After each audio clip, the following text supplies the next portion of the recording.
Why agile transformation is tough? It is because agile transformation is different from the other transformations.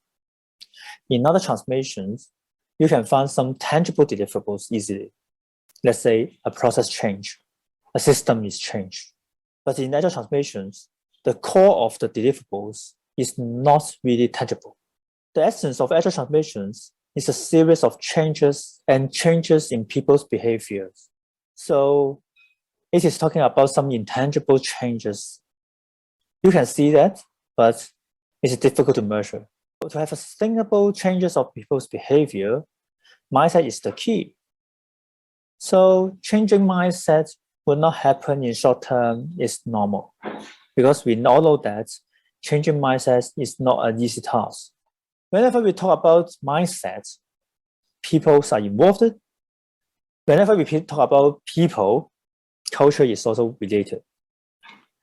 So whenever we talk about agile transformations, it is about cultural change. And the people may ask, does our company willing to support the agile culture? Do our senior leaders willing to be agile leaders? Do our peers willing to collaborate in agile way of working? I think you'll find that these questions are not easy to be answered as yes. For every yes, you see some values behind. Let's say encouragement, commitment, openness, and respect. The one who answered yes have to perform these values from their actions and decisions. So agile transformation is a really long journey in years. But we still can have a successful agile transformation.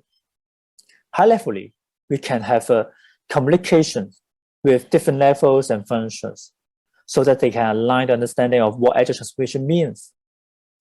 Also, we can find out some change areas and the corresponding strategies so that the company can have some directions to change.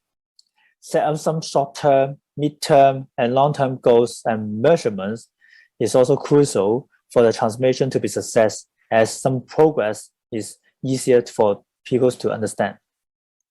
Instead of highly level, in daily, we also have to teach the agile values, principles, practices to align the understanding.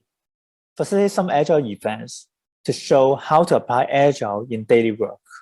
Last but not the least, coaching, mentoring is very important for the colleagues to overcome the difficulties and help them to improve their performance during the journey.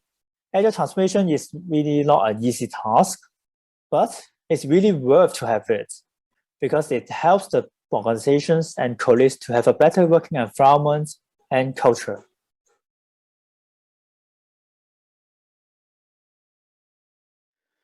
Before we talk about these questions, I would like to ask back why the top level football teams also need a coach. I think you have some answer in your mind, yeah? So back into the business. Why a team needs an agile coach? Before that, we need to understand the traits of a team nowadays. In general, we try to group the people from different functional areas of the company to form a cross-functional team.